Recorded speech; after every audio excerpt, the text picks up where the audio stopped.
And oh my goodness, we're just now live. What is up, Internet Land? I am Xcala, and this is Ezra. What's up, Daddy-O? What's up, guys? How you Pretty doing? good. I see somebody over your shoulder. Who's that over your shoulder, dude? Oh, it's 007. Yeah. Yeah, Romulan in the house. That's how cool, bro. Huh? What's he got in his hand? Here. Give me 1 second. You guys see it? I didn't mean for you to leave. I was just asking a question. What is it? Ooh, so I'm guessing he just made a stop over at Waterfront Comics. Nice. Absolutely. That is fantastic. Is that a hardback? Yeah, it's a hardcover. Oh, really nice. Cool, actually. Hey, man. And what's up, Ronnie? And I don't know how many people out there in Internet Land are reading those novels. I was just talking to Tony about them. Apparently, he's caught up on those novels. So, oh, really? Yeah, very different. That's still underneath the Kathleen Kennedy wing of Star Wars. So, a little bit different, I guess. I didn't know Kathleen Kennedy had anything to do with Star Wars anymore. Yeah, well, she's still in charge of the Acolyte. The Acolyte is the one series that she still has in the whole Star Wars spectrum. Oh, okay. Yeah, so we will wait and see how that is. And then, of course, the Knights of the High Republic started while she was still kind of in charge over there. Okay, I didn't know that, actually. So here's my thought, dude. I told you I was going to bring this up, but I'm thinking, you know what? I'm thinking last night. Yes, Chris. Happy Chinese New Year, Chris. Happy New Year's. Chukbung Namoy.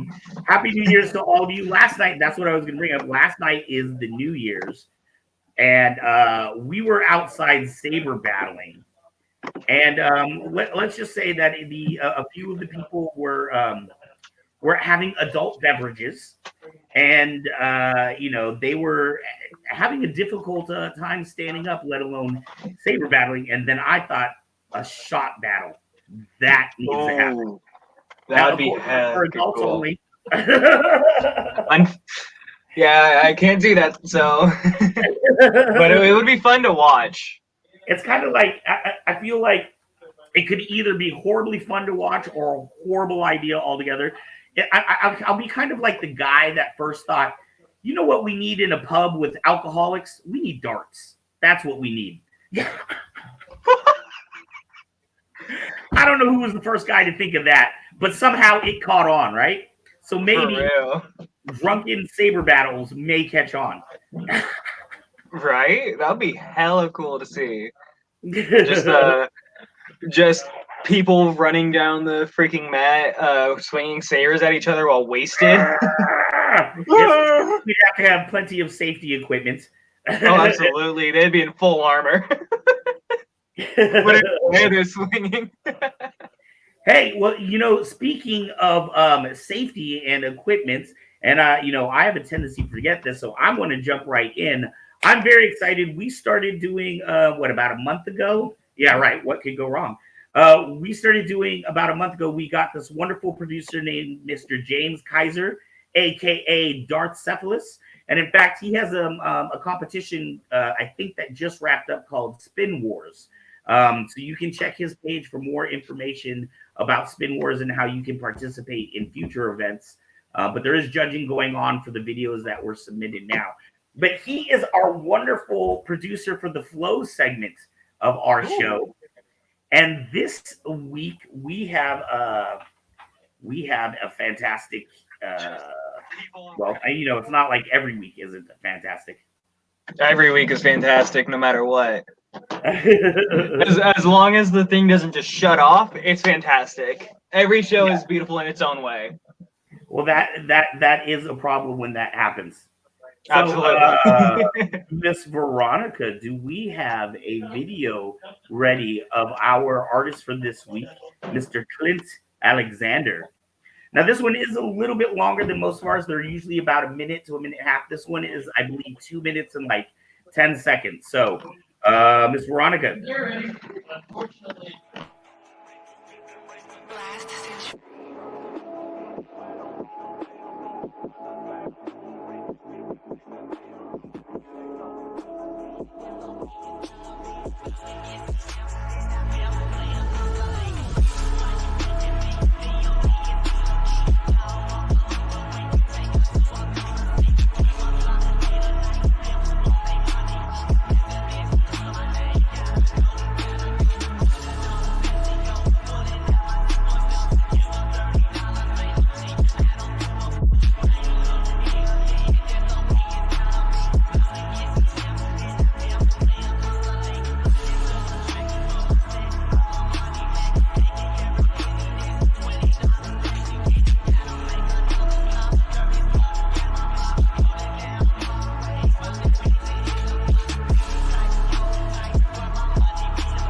Wow. That was hella cool.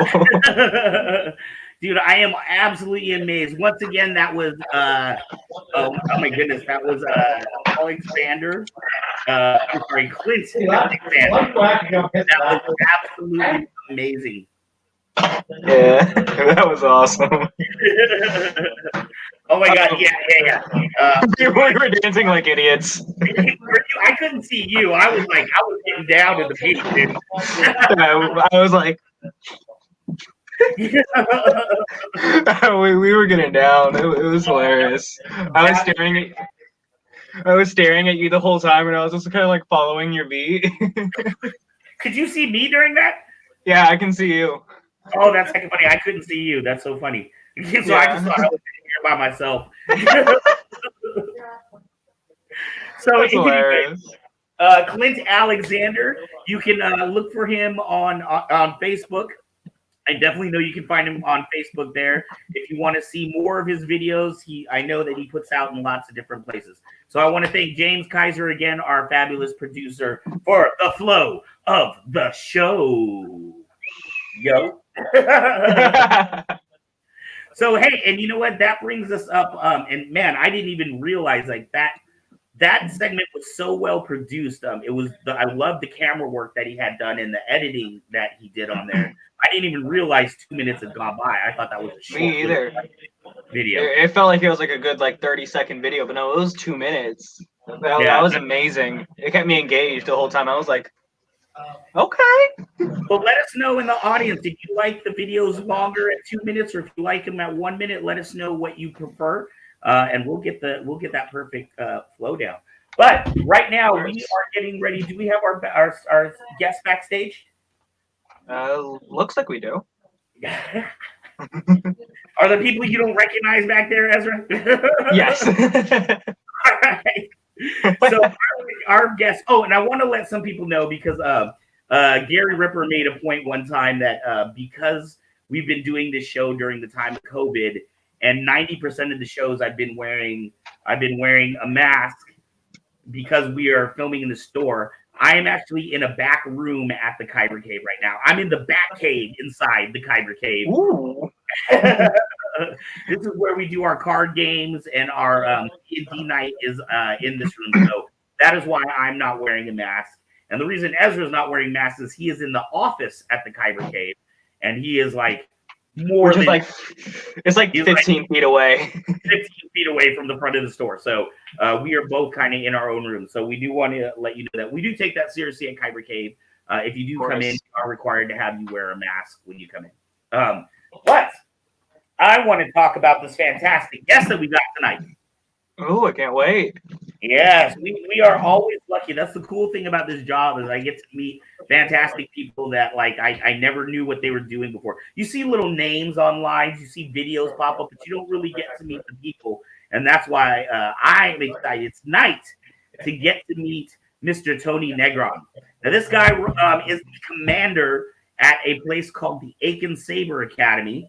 As well as another retired veteran. We're very proud to have, we've had a few retired veterans on the show that have found their way to the Saber community. So with no further ado, drum roll. Before we get to that, actually, do you want to remind folks of our sponsor? I shall remind people of our sponsor, although I didn't talk to our sponsor today, but let's just do it anyways.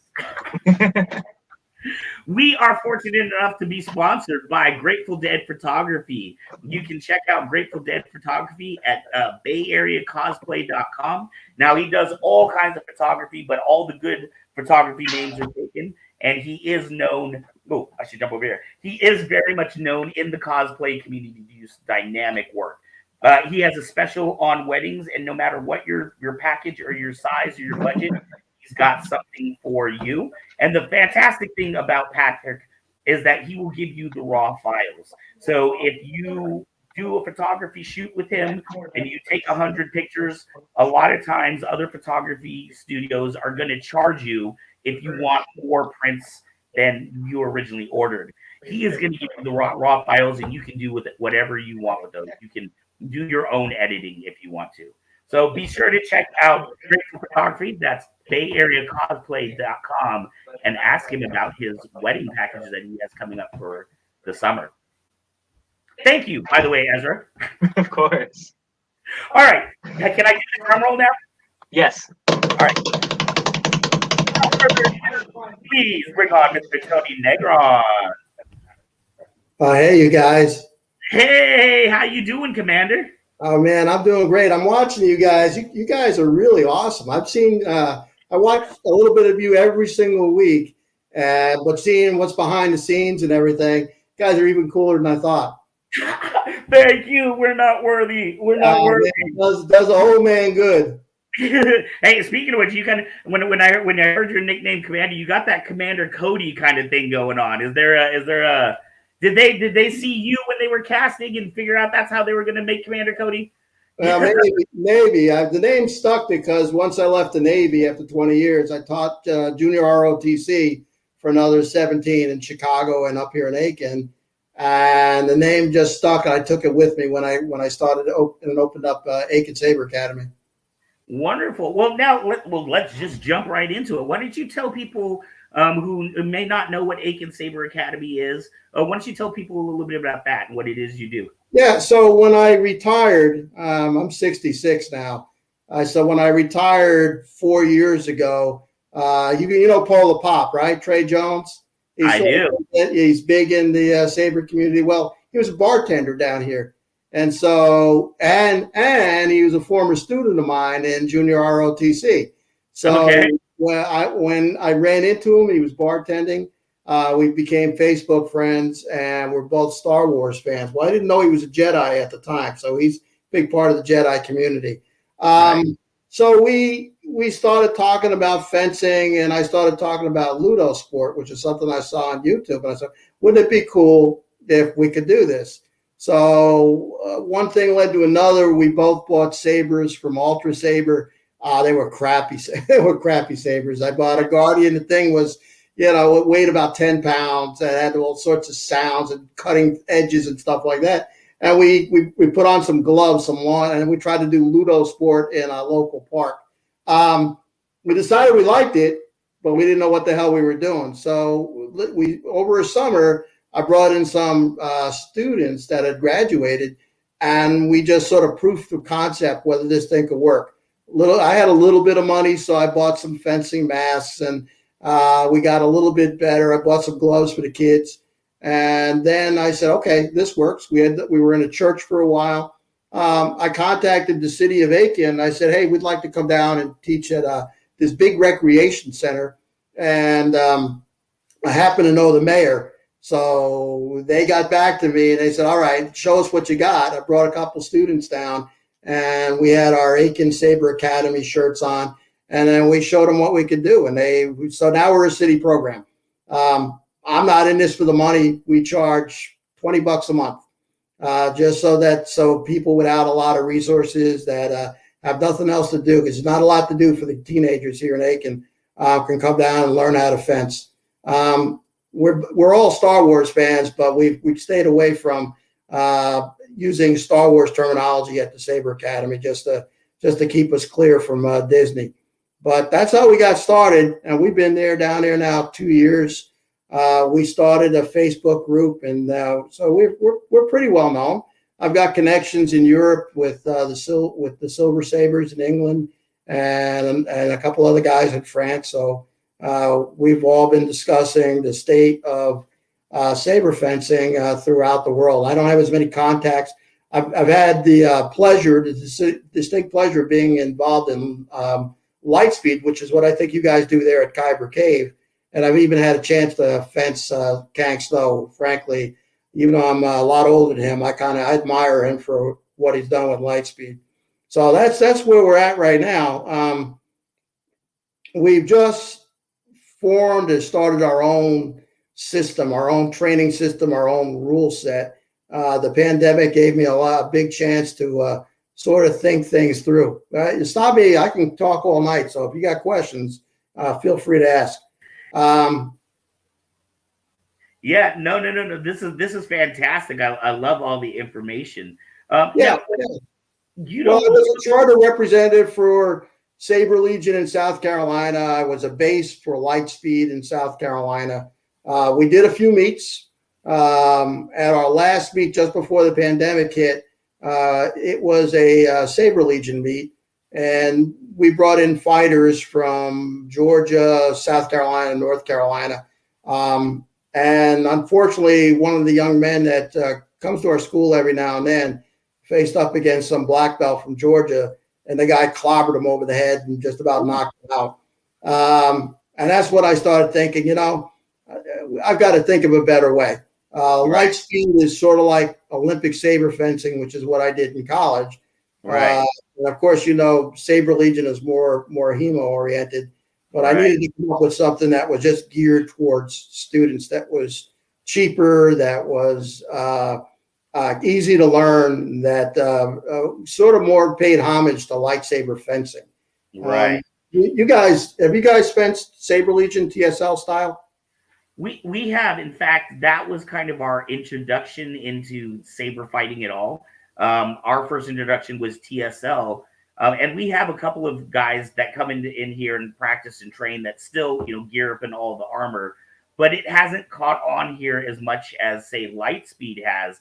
And I think for us, because of where we are, our demographics, we're not in San Francisco where people have a ton of money, and we're not in a poor community, but people work for their money here. Let's just say that. So sometimes it's hard to go and to buy all the equipment that you need. Well, sure. To have. Let me show you a couple of examples. So I have all the equipment for it. So here's a HEMA jacket. Typically, you have armor on the side, run you $300-400 for a HEMA jacket. Right. Then you have to get the hood for the head protection. Then if you wear a HEMA jacket, you got to wear a plastic plastron underneath it. And then instead of in Lightspeed where you could use something like this, which is your standard lacrosse gloves, now you kind of go, to something like this. Right. And then on top of that, you add, your gorget. Then, your typical teen, your typical person, number one, can't afford the gear. And number two, it's really unwieldy. And nothing about, I'm not going to put any Saber Legion down. They're an outstanding organization. They've done a great job. They make no bones about safety first, but it's really heavy. It's really expensive. It's a lot. And frankly, when I think of lightsaber fencing and I'm thinking about Anakin against Obi-Wan, I'm not seeing Saber Legion, to be honest. Right. TSL is great. They're the biggest group here in the United States. They've got charters in almost every single state. They're fairly well organized. They're very helpful. They tell you what you need to have, but you have to have all that protection to be safe. One of my students just went down and fought at the Saber Combat League. You guys know about Saber Combat League? Now that's a newer one. I am familiar with Saber Combat League, but I know that that's not one that is as big, is known as, say, TSL or Lightspeed. Right. So it was started by Tom Omarosa. You know Tom? Yeah, he's out here from, I believe, Santa Rosa area. Yeah, he's actually in Cleveland. He's a fantastic guy. Was big in TSL. But what he did was he formed a group, a Facebook group to start off with, of all the lightsaber schools. So whatever they taught, we've all got together. Then he did a Saber Combat League that only the schools could participate in. But it's basically TSL with some changes in rules. So my student went down. He's a grown man. He's in his 40s. Had all the equipment, and he came back, and he was slightly injured while he was down there, to put it bluntly. Right. So, we decided, or I decided during the pandemic that that was it for me with Saber Legion. And I have mostly teens. They're great kids. We have done a bunch of meets. These guys fought grown men, 40 years old, 30 years old, 20 years old. Generally, they come in second and third. They haven't won the top prize at any of our meets, but the kids just kick ass, to be honest with you. They're great kids. But I have a responsibility as an instructor not to get them hurt. And and I also have an instructor to keep this as cheap as I possibly can for them. So we're out of that. What I have with me, and some of this is going to be familiar, this is a Saber Legion type blade. So it's a 1-inch heavy blade. that's a freaking club. I Right. mean, you know, this one's not quite. This is like a 30-inch one, but basically, you know, it's thick, it's heavy. You have to have all that gear. For you guys that do light speed, this is a light speed blade. This is a Yes, bought, right? It's got the little adapter. We liked light speed. Don't get me wrong, I liked it, but it, you know, it was back to being. For me, it was more being Olympic saber fencing. You know, Yeah. very quick. What I found as a teacher is that you get somebody that's real tall. So I have one kid who's 6'5", very athletic, hard to beat. I can't beat him. So when we're fencing light speed. He walked in and right off he was beating everybody in the class that had been there for a couple of years. So I needed to find something different, a system different that used a different type of blade. And you know, from fencing light speed, you know, tips go off. It's a little bit different to block with this. You really more have to deflect than get a solid block. So the first thing we did is we decided we're going to do a different way in our system. And this is a 7/8 inch blade. So this is right in between the heavy blade and the light speed. So this is really used that often, certainly in the United States where you have 1-inch sabers. But what we did, same is Polo Pop. Trey came up with this nifty adapter. This is sort of a heat shrink tape that he wraps around it. And it stays really nice in the saber. We have yet to crack a blade. When you use a light speed blade, you've got this plastic adapter on there, and it's all well and good, and it holds it in really well. But when you hit something hard, the blade tends to crack. Yes? No? Right. Yeah, definitely. With the tape, it's got a lot more flex in it. You know, it's still, but you can do a decent, a traditional block with it. We just put a little bit of glue on the tip, and then we put some regular transparency tape. And for us, we're what we call soft strike. So we don't swing really hard on this. Right. The system allows you to score. But if you do hit somebody too hard, the tip's going to come off. And that's how you know you've been hitting too hard. And if your tip comes off, now you got to get another blade. You know, these things are about $15. Although we found a source at Crimson Dawn that's the same price with a much nicer tip on it. So nice. System we around the world, I kind of took light speed out, and I saw it, and I took TSL out, and I said, what else is out there? When we looked at Ludo Sport, no equipment. That's not, you know, they have no protective gear, set of gloves, and and a set of glasses. Well, that's not going to work for Americans. It's just we're not. You're not going to find an American in the world that is going to, you know, pull the hits too much, even if you teach them self-control. Right. So you guys know the Silver Sabers in England? No, I'm not familiar with them. Okay. So we have a system called LSOT, and Silver Sabers is not just it's an academy with franchises throughout England. It's run by a guy named Faisal Mian. He's basically he's an old-fashioned, you know, poet warrior. Great guy. And LSOT is sort of you're given so many points, and when you get a strike, you take a point away. But it's a continuous motion rather than a hit, stop, score a point. Right. My system. We also looked at the ASL FFE, which here in the United States is represented by TPLA. Right. So that's the French lightsaber, for lack of a better word, sport now, equal to epee and foil and saber. I like what I saw. I mean, I truly liked what I saw. They were being creative. They were flowing. The only thing is they were still using a heavy blade. And I was torn between LSOT from England and ASL FFE. And the bottom line is when we created our system, we combined the two of them into one fighting system. And it's a continuous motion type system.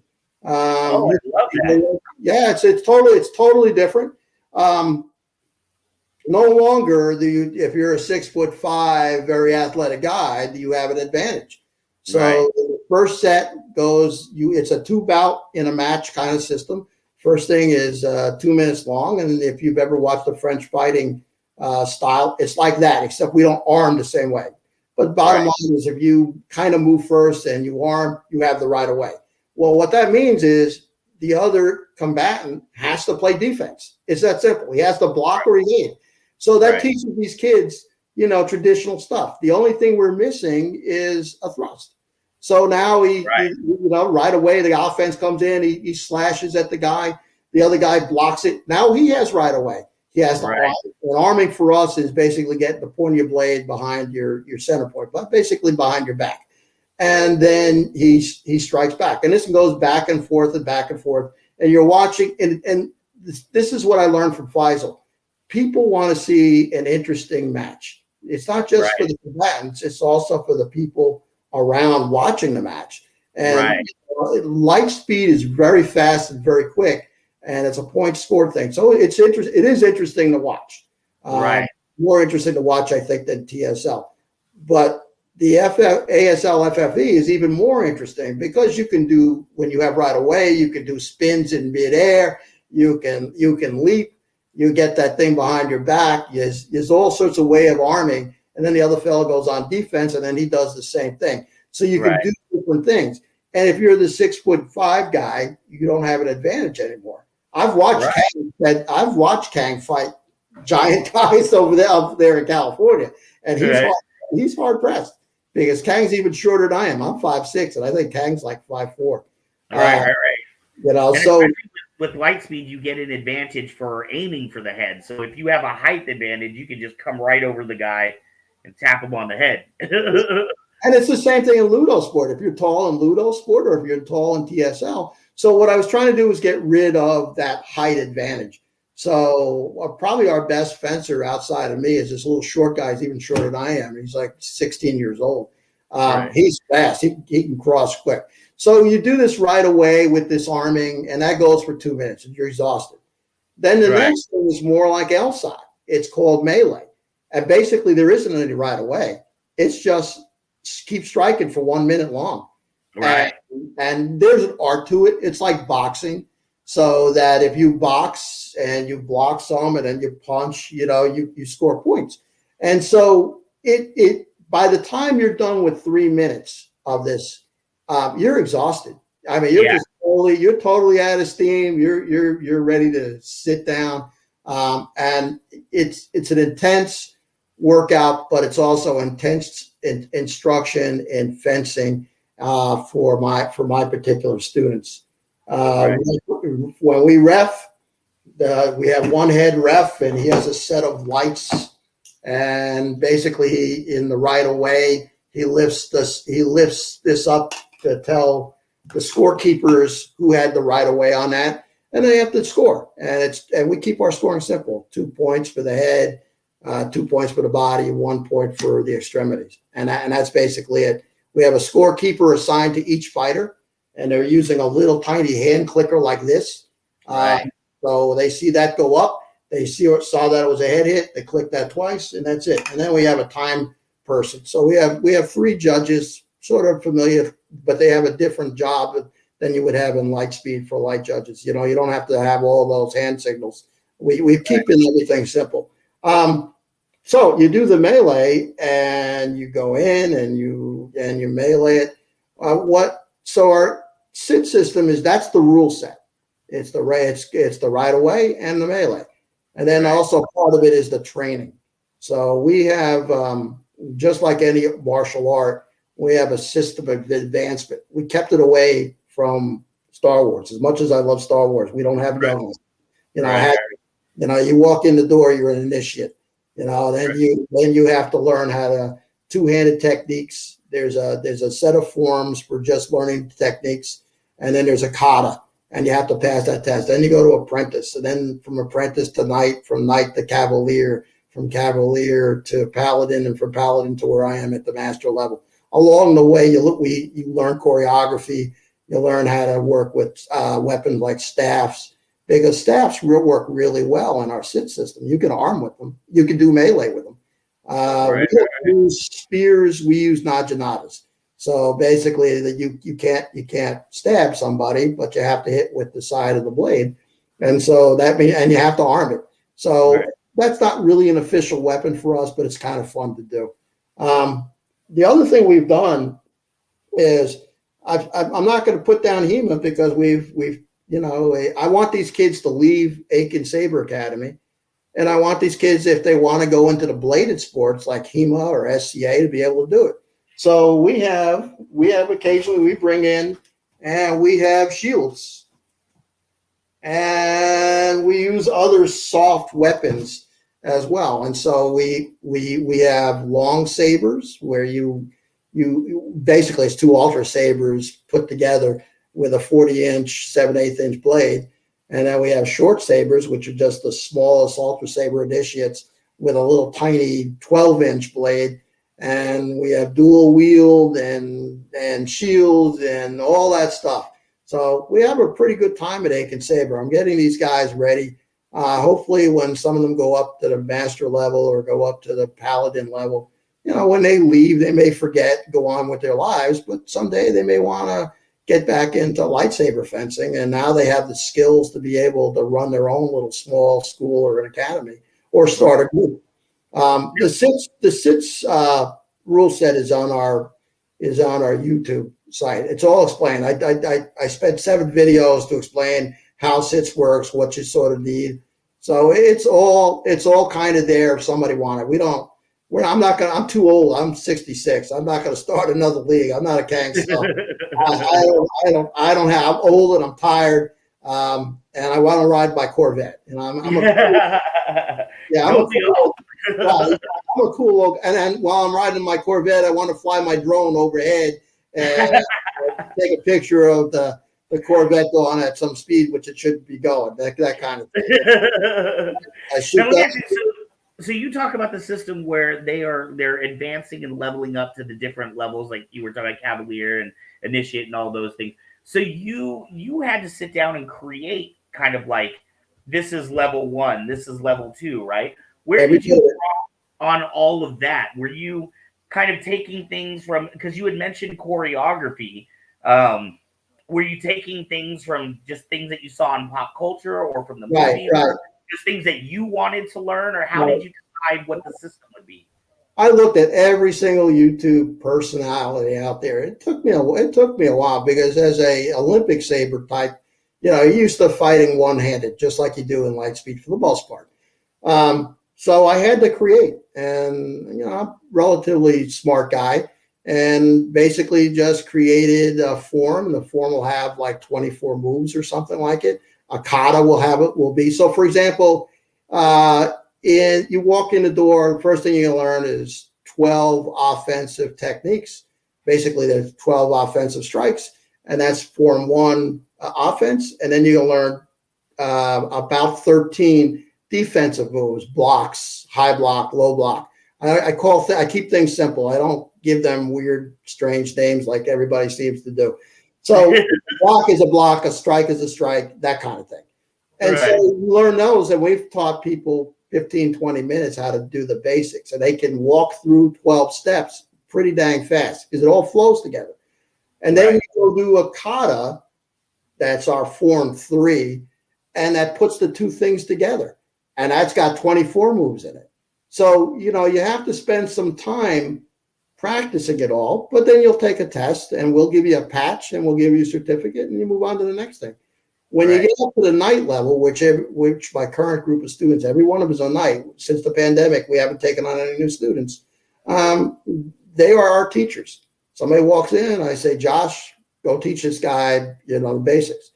And then you walk in the door and, you learn the basics of offense and defense, and we have you fence right away.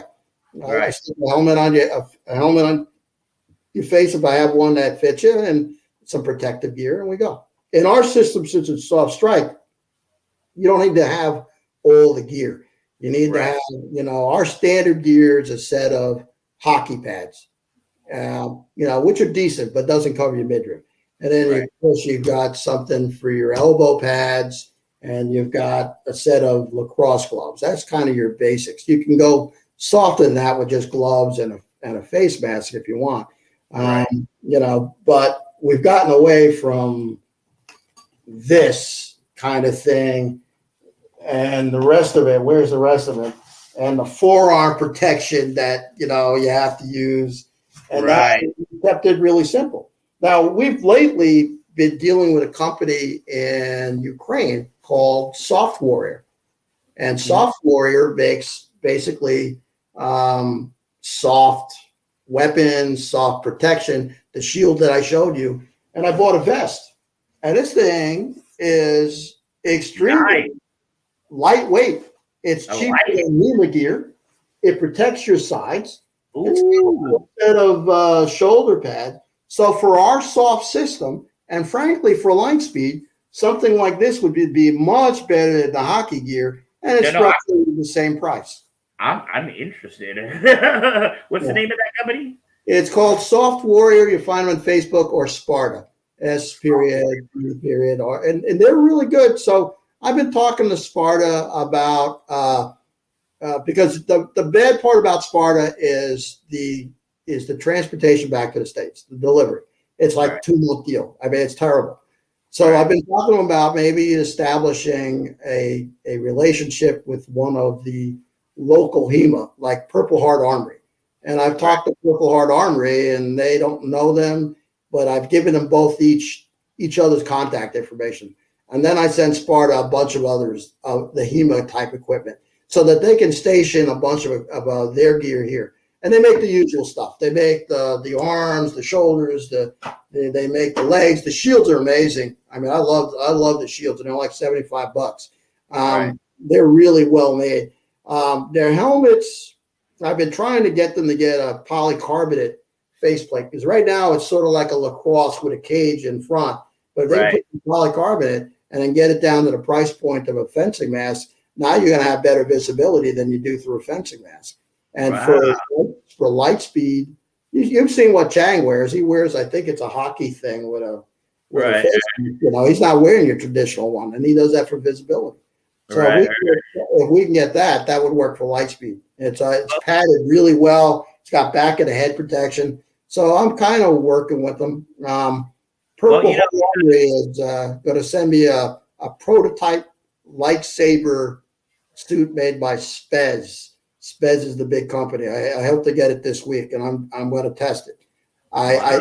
So I've got it. So yeah, I got fingers in a lot of little pies in the. If you're looking for an American store, there's a store called Kyber Cave that would be interested in having more sports equipment that I could sell. Well, I will tell you this. You're right, and I didn't think about Kyber Cave.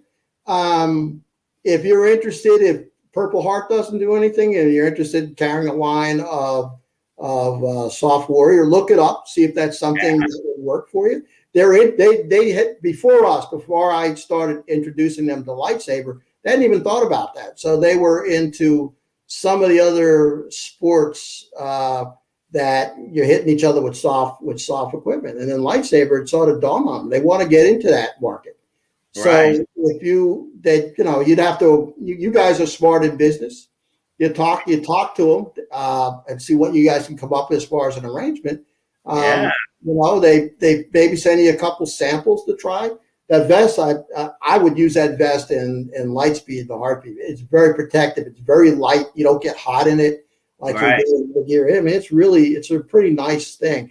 I would look at the leg protection, which I don't have their leg protection or their arm protection. Prices pretty much match the stuff that you buy here for hockey and lacrosse and all the rest on that. But if you guys got them at a decent price, I think there's a market here in the United States for the ones that for light speed and for our sit system or anybody that's soft strike. El Saber, I don't know what kind of. I think they use 1-inch heavies. And then there's another company that is associated with Crimson Dawn, another kind of small league out there in Texas. I think they all see. So if you're using heavy blades, then this equipment's no good for you if you're using heavy. But if you're using the kind of blades that we use, the 7/8, and you guys use the 3/4, it might be worth taking a look. At least buy one and try it. Stick it on and let Kang go out there and try it. Yeah, I'm excited. Safety is always a big thing. We do our free battles here Saturday night. And we're kind of an interesting mix because we are a retail store, but we're also kind of an open dojo as well. And when people come in on Saturday nights, especially if they're trying it for the first time, I don't want them to feel that they have to buy a ton of equipment to feel safe. You know what I mean? So we do We do soft strikes as well. We personally don't allow direct jabs or thrusts. And we ask people to pull their power. If they're hitting too hard, the judges will let them know, to pull the power on their strikes. Because we're not trying to, take anyone to the hospital. We Right. just want to have a good time. I can't tell you how many times you hear about somebody showing up at a group at a TSL meet run by a local representative. They get hit hard once and never come back. Right. That's a loss. And that's why there aren't enough of us schools around. And there's certainly not enough of us doing this with softer strike. But even with light speed, I've watched the matches. I've been in the matches. You get some pretty nasty welts. Yes, sir. That is very true. I often say, the difference. I feel like the difference between TSL and light speed. In TSL, you're more bound to have to get hurt. Like you're more bound, to get a broken finger or a broken bone. But in light speed, it's probably going to hurt more because you're going to have those little whip marks. Well, yeah, I've had them, and you get them across the middle. Yeah, right. You're wearing hockey gear, and the hockey gear just doesn't cut it. But if you wear HEMA gear, then you're hindered. I mean, HEMA gear is probably the best. A light officer's jacket or something like that will take the blow of that. But it's hot. I mean, if you're outside or indoors, it is hot. You're steaming hot. You don't need, back of the head protection for light speed. And that's why I think this soft warrior thing might be pretty decent, very light and very protective. So, that would be the way to go for light speed. But I would say the TSL guys, though, they do an outstanding job of promoting safety. They don't want you. They don't want you. They frankly don't want you to be in the sport. If you're not going to get the gear, you need to be safe. And they know that a hockey pads is not enough. So, having done it for a while, but the problem is, at least with us, is that you're bringing in strangers. They come from all walks of life with all sorts of experience, be it HEMA, SCA, or Kendo or Kenjutsu or something like that. And you can tell them, hey, you got to do. I chewed out one of the guys who almost knocked out that kid on Facebook Live. I didn't want to do it, but I'd warned him before. I'd said I've seen him before, and he didn't pull it. And he's a black belt in Kenjutsu, and he hit this kid square on top of his head. And I told this a brand new guy, you're going to win. Just be easy on him. Just take it easy. And nope, sure enough, he hit him hard, and I called the match against him, and I was ready to throw him out, and I might as well, because after that he just wasn't. He couldn't fight. But in the bigger matches with the big guys, it's a pretty brutal thing. But they know where your equipment. But they are a league, and they're not schools in the States. Those are groups. And so they know what they know. I'm a school. I've got experience, and it's hard fought experience of teaching to make sure I keep my kids perfectly safe, but that they come up and they're well trained.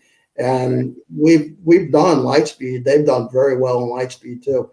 So I kind of don't want to put it aside, but I can only concentrate on one thing at a time. I'm just at that age now. I can't juggle. I'm retired.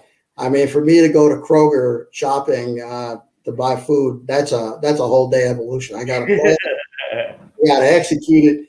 I got to pack it. I got to unpack it, and then I need a nap afterwards. So I don't have it in me. I'm hoping that one of the guys takes over when I leave, whenever that's going to be. I mean, I'm having a lot of fun, and I'm not playing. I'm not golfing or anything like that. I'm doing something that's worthwhile for the kids, and I continue to teach. So, but I will say I do like you Lightspeed guys. I mean, I watch everything you guys put out. Every match, I think that Kang has made something special with this league. I can't say enough good things about him. It's a little complicated from an instructor's point of view. He knows what he's doing. But from my point of view as a teacher, I want to get it a little bit more simpler, and that's why we have the SIT system, Saber Rattle training, which anybody can do. I mean, point fencing, point combat in lightsaber is simple. You hit somebody, you stop, you score the point. And that's why PSL and Lightspeed are popular. Ours takes a little bit more doing, but anybody can do it, and anybody can beat anybody. That's the part and you can look good and sharp doing it. I mean, to watch these kids do a complete spin, get the thing behind their back, arm, then do a leap, and then come down and score a point without hurting somebody. It's a pretty amazing thing. And we allow up to 40-inch blades, so these things are really, really long. Our staffs use 25-inch blades on either side, so they're a little shorter than those. And our Ninja Nadas are going to use 25-inch blades, but other than that, up to 40 inches. And it's a fun thing to do. If you ever want to give it a try, let me know, and we'll watch one of our videos. It's pretty simple. It's not that hard. Yeah. Well, now, and that's something I wanted to ask you about. You were saying that you wish there was more schools that were doing lightsaber classes and things like that. But this is a relatively new thing, right? Unlike a lot of traditional martial arts, that have been around and it's kind of got a generalized system. This is something that you are having to create from scratch. Do you find it difficult when you're going into another gym and maybe they've trained a little bit differently, or do you find that your system can kind of match up with different scenarios that you see, like a TSL or a Saber Legion or Lightspeed? I mean, we've pretty much given up. When we were going to these places, we would have somebody host, I don't know, at a school or a church. No, we didn't find a problem. Up in Greenville, South Carolina, there's a traditional fencing that was added lightsaber, and the lightsaber that they were doing was Lightspeed. So we did a meet up there, and most of the guys that came were all from HEMA and things like that. So they had to adapt to Lightspeed. No, I don't think so. What we're trying to do is we got the SIT system. We're going to let it out. It's out in the world. We'll give it some publicity. We'll see who else picks it up. It might be a Kyber cave doing it in addition to Lightspeed. We wanted to offer it to the Jedi community as their combat training because they don't have to create anything. So that's what I'm hoping I can get out of Pola is to offer it to that community because I don't think they want to do TSL. That is not Jedi-like. Lightspeed is a little closer, but the freedom, if you've ever watched Ludo Sport, the freedom and the movement and the creativity and now ASL FFE is the same way. I think the Jedi community, that's probably the way they should go. But they need to adapt a combat system for themselves, whatever it is.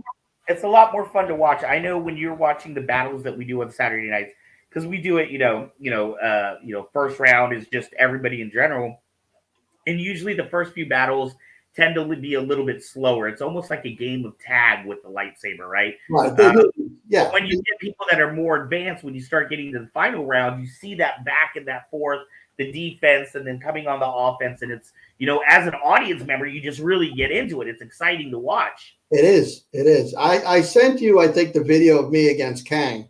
You did. And that is, to me, what Lightspeed, two short guys, sort of both knowing what they're doing. I think I got the better of them on that one. I'm not in that kind of condition anymore, but that was probably one of my favorite matches because it was pretty obvious that he knew what he was doing as well.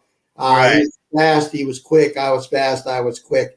I have sort of in Lightspeed, I have sort of this jumping strike. He goes vertical in his jumping strikes. I go horizontal when I do a jump strike. Right. It's a little bit, and I caught him by surprise. It's a fast sport. There's no doubt it's a fast sport. My only concern for my students, and my students always come first, is that, like I said, a tall athletic guy generally beats a short athletic guy. And I needed something to stop that. What do you do if you're like a short heavyset guy or even a tall heavyset guy? How do you compete against some of the greats in Lightspeed? If you're not fleet-footed like they are, if you can't make those wrist strikes, you could. So giving them something where they have the right of way if they arm first, allows them to compete against the bigger guys. Then it's just a question of timing, of understanding your battle space. The usual core things. You don't need to be fleet-footed. You just you time your strike and then you make your strike. You don't have to be that tall. And so a heavy set chubby guy can learn to do sits, whereas a heavy set chubby guy is at a little bit of a disadvantage, I guess, unless he's really, really tall against a taller, thinner, more athletic guy in light speed. And that's just the way life is. If you're really athletic, you have an advantage in basketball or any of the other sports. But I think of sits as more the Joe Frazier of this. He was short and squat, but he got in there and mixed it up with the taller fighters. And that's how I see it when you're doing a melee. If you do a 1 minute melee, but the other thing, it's continuous. I mean, it's so much fun to just do continuous, constant motion. And so, like I said, I got that from Faisal in England, and we went back and forth, and we've talked, and we're friends. And he's got his LSOT system well thought out, and I liked what I saw from them. He doesn't have much in the way of videos, and you don't really see too much league stuff, but he really thinks about what it takes to do this for students, and that's kind of where I've gone. I'm not running a league, so sits sort of works. And like I said, we've let it out in the world. I'm hoping other people pick it up, and again, I don't want a league, but if groups pick it up as a secondary rule set for themselves, then maybe there's times to get together and try that as something different. All right. Well, I'm definitely interested in checking that out here. Speaking as a chubby short man myself, I think that is something I might appreciate. Hey, Tony, we're going to get ready to wrap up, but I want to ask you if people want to watch your videos, if they want to learn the sit system, where can they go to find that? Or if they want to get in touch with you and maybe they live there in your area and they want to participate in your classes, how can they find out about those? Well, it's pretty easy. If you're on Facebook, it's Aiken Saber Academy. We have a page and we have a group. You just become a member. There's about 800 members in the group. If you're on YouTube, you look up Aiken Saber Academy, and I have it organized by playlists, so you can run the sit system if you want to learn about it, or if you just want to watch the videos, they're there. And we always put our combat, like you guys do, we put our combat videos out there every week when we do it. So It's pretty easy to figure it out. And generally, we're talking about what we're seeing or what we're doing. It's not that hard, but would be happy. I appreciate this opportunity to market out our system from you guys. That's very nice of you. Oh yeah, well I know you first caught my attention because I was watching one of your videos in one of the Saber groups, and I'm just gonna put this out and then I'll let it go. But you have the JQ Sabers Excelsior, and you're one of the. I also have the Excelsior, and so I saw yours and I was like, oh man, I got to get a hold of that Saber. How can I get one of those? Yes. So there's a crossplay, another crossplay from Crimson Dawn. They're the Vanguard. But that Excelsior is probably it's in my top 2 favorites. We use Xcala pretty much exclusively. I got to give a shout out to Kai Sabers. We find that's a really great combat saber. So when someone comes in, that's what we recommend. Oh, look at it. What color do you have? This is mine. Oh, the only color you need, red, my friend. So we use that for choreography. When Paul and Pop and I do a Gamma-Con or any of the Comic-Cons, I'm the big guy. So I'm the Sith, and Paula gets to be the Jedi. He's got that look, and I look like an evil old bastard. So. Oh man. Yeah, well, I appreciate having you on today. I don't think you're evil at all, Tony. Hey, Tony, I want to thank you for being on with us tonight. You've let us know a lot. I'm really interested in finding out about the sit system because I really agree with you. There's a lot of things, not to take anything away from the hard work people have done at TSL or Lightspeed, but every area finds things that you like a little bit about this, but you like this, and if people come together and create their own system, it's just about the love of the community and keeping Sabers going however you need to. Until we get a national system, and I got a feeling if we get a national system, it's going to be the French style. They were smart to be the first ones in. So, right. Well, who knows? It could be the sit system, right? Oh, maybe. Maybe. All right. Well, listen, thank you so much. I really appreciate it. Thank you, Tony. You have a wonderful night, and you keep doing your great work with all the kids and all the families out there. All right. I'll see you out there. All right, take it easy. Stay safe. Woohoo! What do you think of that, Miss Veronica? I liked it. I am definitely interested in doing my own saber pretty soon. Yeah, see, we need to get a saber in your hand, and I have the same saber as he does. This is my baby too. How long have you been a Sith? What was that? How long have you been a Sith? How long have I been a surprise? My mommy might say since birth. Speaking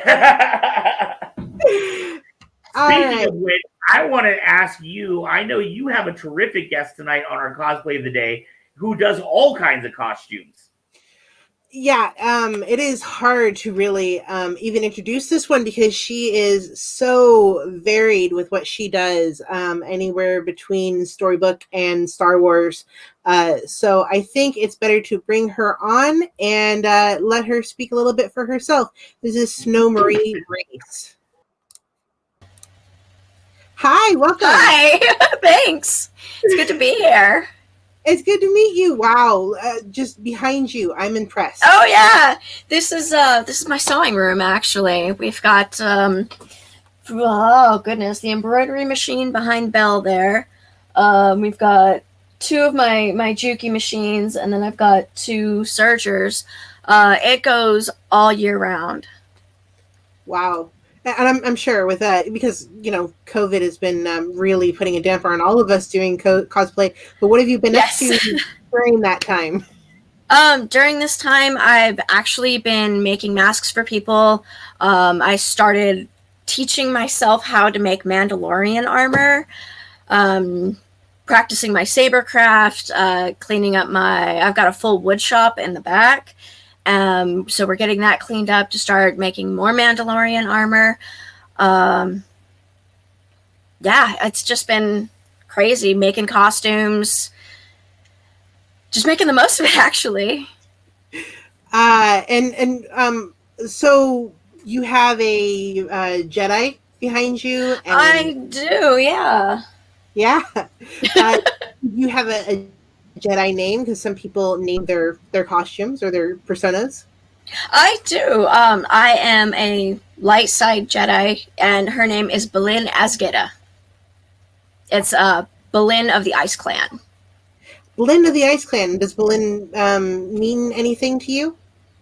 Not really. It was just I saw.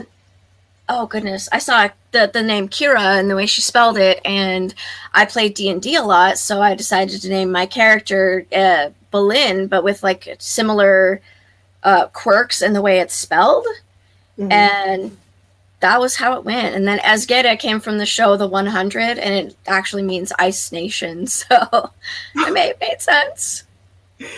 And how did you get into cosplay? Nobody wakes up and just goes, "I'm going to start sewing today." My mom got me into sewing when I was really, really little. She started me on the sewing machine making just, like square pillows. And it just kind of took off from there. I started making, Barbie clothes and doll clothes, and started making my own costumes and the like in high school. I did some costuming in high school. And then I just decided, I want to wear costumes more often. And I was introduced to Comic-Con, and I went, oh my God, people actually dress up for this sort of thing? What?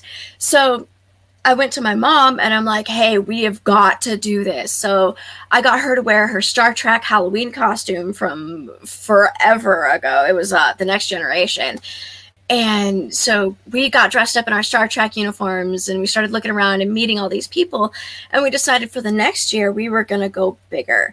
So I did a Snow White. And then after that, I'm like, okay, we have to go even bigger. So that's when we did Belle and Gaston, and we did Beast. And I mean, these are just full costumes. We've done Toy Story, which you also see in the background over here. And just we're like, okay, it has to be bigger. It has to be bigger. It has to be bigger. So we did the same thing with my Jedi, actually. I got involved in a Star Wars combat group. We do performance. And so they're like, okay, so you need a costume for this. You have to come up with a character. And I'm like, okay, everyone else in the group is a Sith, so I'm going to be a light side Jedi. How are we going to do this? So Mom and I started watching all the Star Wars films, and I fell absolutely in love with Darth Maul's costume. So we sat down and, I mean, frame by frame on the DVD player. And so she sat down and we drew the whole thing up. We drew up the patterns and everything. I picked out my colors. And about a week later, I have my Jedi. So what has been your favorite costume to do so far? Oh my gosh. Belle. It's a toss-up. I did Belle, and then for a Halloween party for one of my old jobs, I actually decided to do Danielle from Ever After. Oh, I did the full silver with the big wings and everything. So it's a toss-up between those two. They're just, I actually like them. Where's your inspiration come from when you go to do a costume? Because you said that you watch the movies, and where does your initial inspiration start? The initial inspiration, oh goodness, it varies. A lot of times I'll be like scrolling Facebook and I'll see something and be like, you know, what if I take that and then I mix it with this? Oh, wait, I can actually take all of that skills and all of that sparkle and I can do it into this Disney movie that just came out. Or, I mean, it all just depends. It could be as simple as I'm listening to the radio and a song comes on and I go, oh, wow, that reminds me of this Disney princess. I should do that for a cosplay. I totally understand that one, especially because all the movies that are definitely coming out, lots of TV shows that are about to come out. Yep. And I'm sure everybody's raving. I think I see a new character, especially with all the series that are. Oh my gosh! How many they've announced? We're gonna have so much inspiration. Oh yes! Yeah, I can't wait. And it's funny because in the series they've actually killed and brought in, and all during COVID, we're gonna have so many character memorials and new characters show up. Yeah. Before COVID lets us bring our cause back. Oh goodness, yes.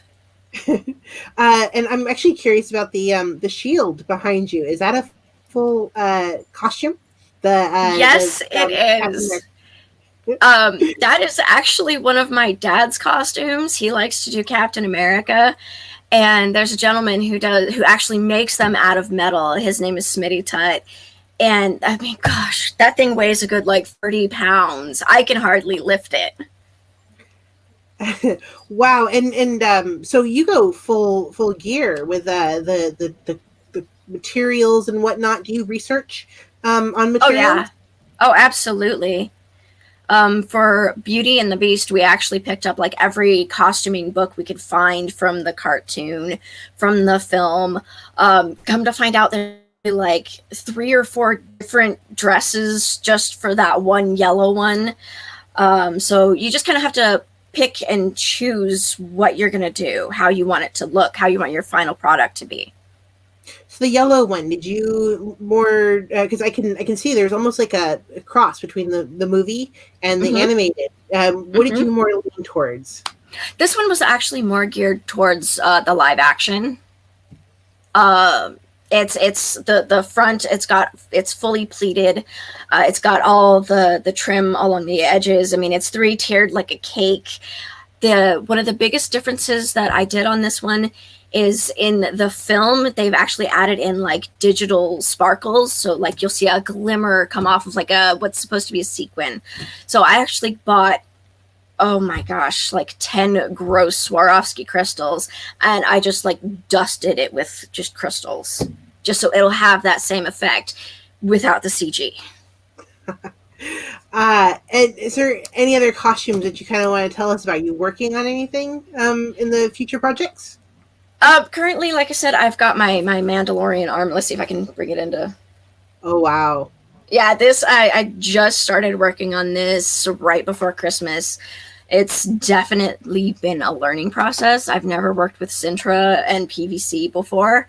So that's been interesting. So I've got that. I've got Din Djarin, I've got Boba Fett, and I believe my sister-in-law wants to be Ahsoka. So I'm learning how to make Leku now. Oh, what's the material? And I'm blanking on it right now. Just a whole lot of plastic. I've always wondered. Oh yeah. I've seen cosplayers, and I'm like, are you hot? It gets very, very, very toasty. A lot of the Mandos in their helmets, they'll have like cooling systems and fans, and some guys build camelbacks into their packs. Oh my goodness, especially the Vaders. They've just got so many layers on. They have to have a full cooling system in their suits, and they're crazy. Yeah. Oh, I'm actually aiming to join a group now. I don't know if you base any of your research, your current research for the Mandalorian, on any specific guidelines, because I know the MMCC and the 501st both have their rules. Yes. Are you basing it off any of those? I'm trying to. I mean, mine personally is an OC because I'm still learning all of this. But when I make the boys' costumes, they are going to be like approvable if they wanted to go for it. My Jedi here, it's actually based off of, I believe it's Rebel Legion rules. So if I ever wanted to go for that, I can apply for that. Yeah, I actually go to the big costume clubs, and I'll base all of my armor off of their regulations. Yeah, because I'm really interested. I'm doing research. I don't know if you can see the night owl behind me. I'm still doing my own research, and nice, insane stuff. Like people put computer fans inside of their helmets. Yeah, and I'm like, how does the hair not get sucked up? Because like I've got long hair. Yeah. Yeah, mine will definitely. Mine is definitely going to be braided and like glued to my head just so I don't get it in any of the fans or anything. Oh yeah, and of course the voice, apparently some of the Mandos, they're going to be the voice boxes. Most of the mics look a lot like this too. It's not bad. Yeah. I'm thinking on a production level, because you can hear air come through microphones. I'm like, how do they that? There's just so much that goes into research like that. Oh yeah, it's a lot of ingenuity. And let's see. I'm just staring at your background. Oh, here. Let me see if I can. See, point out a few more that you've got working in the background. Let's see if I can move my computer. So there's the red one with the sword. That one is Dante from Devil May Cry. My son did that one. Next to that one, we have Alucard from Castlevania. The cape is currently hanging in another room to dry. I've got... trying to see what else I have back here. Bo Peep. And I've got Jessie's red hat. I actually took my Jessie costume from Toy Story and I added like steampunk goggles, and then I added cogs all over the costume, and it's a corset. So there's that. For my mom and I, we of course carry stuff. So we've added pockets in all of our costumes. We've taken stuffed animals. Like there's a bullseye back there, and he's actually my purse. My bell corset has a pocket, a pocket on the front. Gotta have our pockets, girl. Absolutely. And then over here is more bits of my Mandalorian armor. And what made you go blue? Because I know, like I'm sort of leaning towards the Bo-Katan coloring. Right. What made you go blue? There was a drawing I saw on Facebook many, many moons ago, and it was of like a Jedi Elsa. So I went, let's cross Elsa and the Mandalorian. Ta-da! Oh, not. Oh, so that's where the filigree comes from. Mm-hmm. Okay. And then it's all going to be airbrushed with snowflakes on it, and it's going to have frost. And then I'm going to take it and I'm going to resin coat it so it looks like the entire armor is just encased in ice. Oh wow! And you mentioned your son, so it's a whole family affair. Your mom, your dad, your son. Everybody goes to these cons. What is your son dressed up as before? He's the one that did the Dante costume, and he's done Alucard. He's part of the same Star Wars combat group as I am. So he's done a Grey Jedi. He's done a Sith. And I think that's about all he's done right. Oh, no. And he did Loki from Marvel. Loki. Oh, Loki. Loki. Yeah. How complicated was that? That one was actually before we started making a good deal of our costumes. That was like the first year when Mom and I just tossed on our Star Trek uniforms. So we actually didn't have a whole lot of time to make his. We actually just ran out and bought his. Yeah. Let's see. Yeah, I'm still staring at your. Oh yeah. You mentioned performance as well. Mm-hmm. I couldn't quite bring up the video. I'm sorry. Oh, that's okay. That's okay. But tell us what the performance art a little bit. With Syndicate Saber United, we do focus a lot on the costumes. But it's mostly about choreography. We'll go to cons and we'll actually perform. We'll have a showcase. Like my sparring partner, he's a good 1.5 feet taller than me. And we'll just put on a show. I mean, it'll be like Anakin and Obi-Wan dueling, and it's just a lot of fun. I can't tell you how many lightsabers between the two of us we've broken. My son is broken even more because he does a lot of the color guard tosses. So anytime one hits the ground, there goes the batteries and the whole box, everything. It just has a tendency of shattering. So we've been through a few sabers.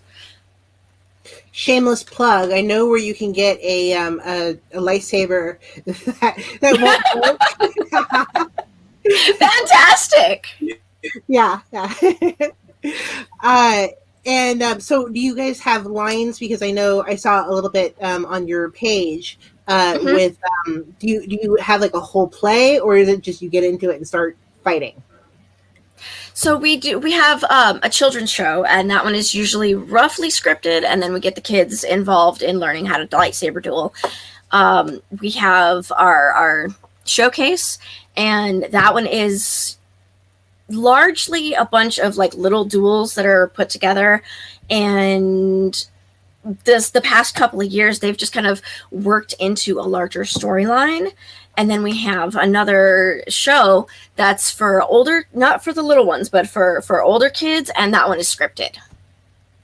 So if people want to see these shows, maybe even after COVID, or I don't know if you guys still do that stuff even during COVID, or it's just sort of on hold for now.